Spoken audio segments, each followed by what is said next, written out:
అమ్మా శ్రీనిష, శ్రీనిష, హ్మ్. శ్రీనిష. ఏంటి ఇతనెందుకు ఇక్కడికొచ్చాడు?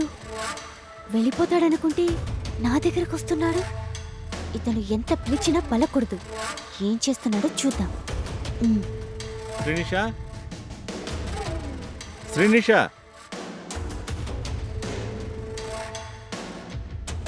అమ్మా శ్రీనిష, శ్రీనిష, అమ్మా శ్రీనిష.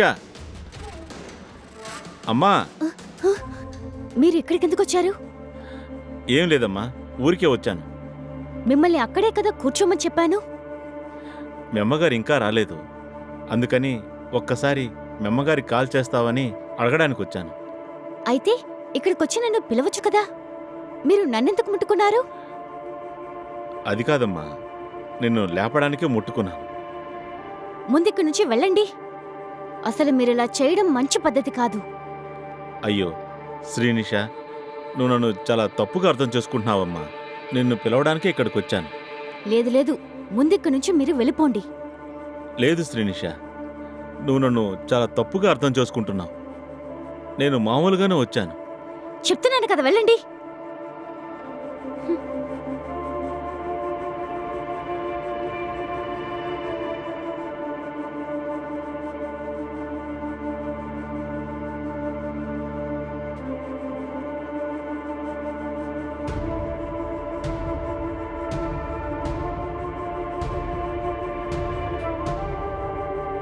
హ్మ్.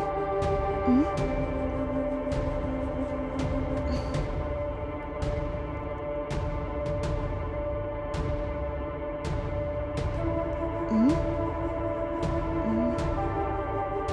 హ్మ్. హ్మ్.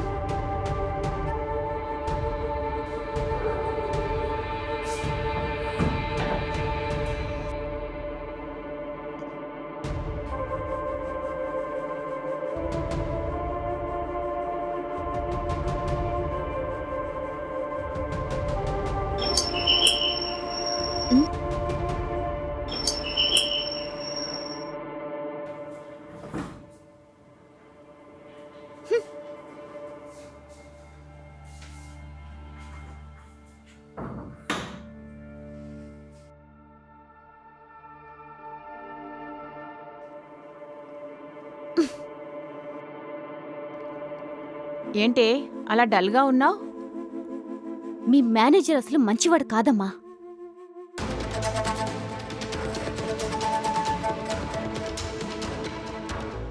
ఏమంటున్నావే, నిజంగానా? అవును, నాకేం చేయాలో అర్థం కాలేదు. కోపంతో తిట్టి పంపించేశాను. తిట్టి పంపించేశావా? అసలాయన చాలా మంచివారు. ఎందుకలా చేసుంటారు?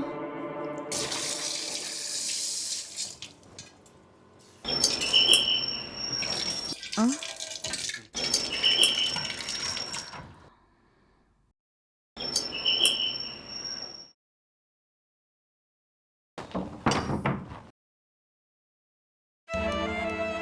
సార్, నేను వారం రోజులుగా కాల్ చేస్తున్నాను. మీ ఫోన్ అసలు కలవడం లేదు. మీరు మంచివారనే కదా సార్ నేను మీతో మాట్లాడుతున్నాను. ఇలా చేశారేంటి? లీలావతి, నేను లోపలికి వచ్చి మాట్లాడొచ్చా? సరే సార్, రండి. ఉమ్, కూర్చోండి సార్. ఉమ్.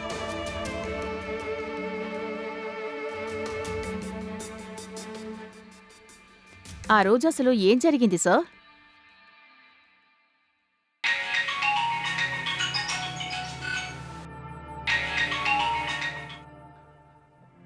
చెప్పండి అల్లుడు. మావయ్య, నేను చెప్పేది విని టెన్షన్ అవ్వకండి. మీ అమ్మాయికి ఒక చిన్న యాక్సిడెంట్ ఆ? జరిగింది. అయ్యో అవునా? ఎప్పుడు? ఇప్పుడు ఎలా ఉంది? అయ్యో మావయ్య, కంగారు పడకండి.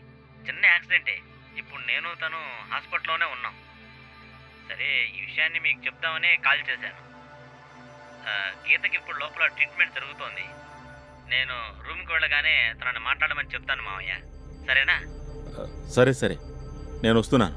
ఆ, నా కూతురికి యాక్సిడెంట్ అయిందని తెలిసి నేను త్వరగా వెళ్ళిపోయాను. నేను వెంటనే బయట దేశానికి వెళ్లాల్సి వచ్చింది. మళ్ళీ ఒక వారం తర్వాత ఈరోజే వచ్చాను. వచ్చిన వెంటనే ఈ విషయాన్ని నీకు చెప్పి వెళదామని వచ్చాను.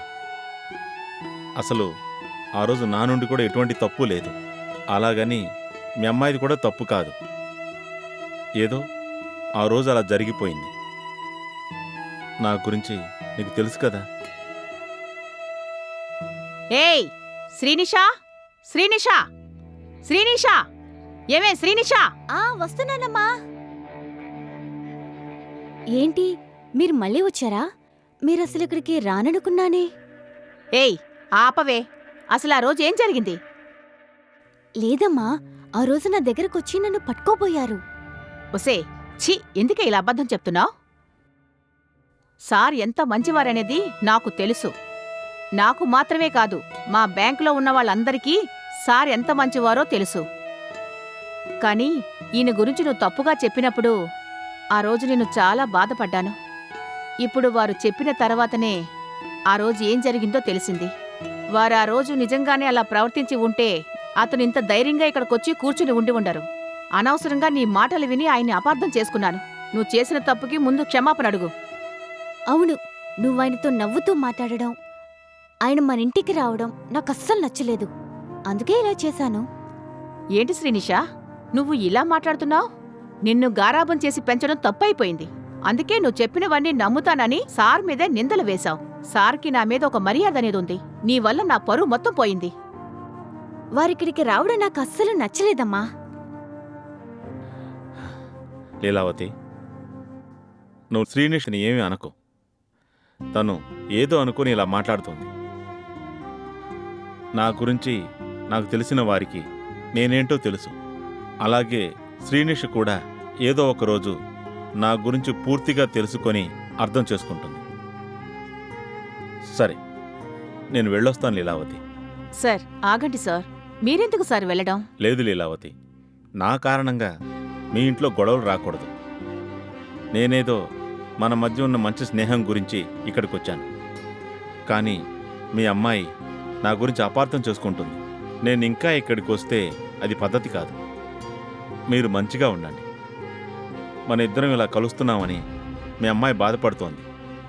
కనుక మనం కలవకుండా ఉండడమే మనకు మంచిది. వస్తాను లీలావతి.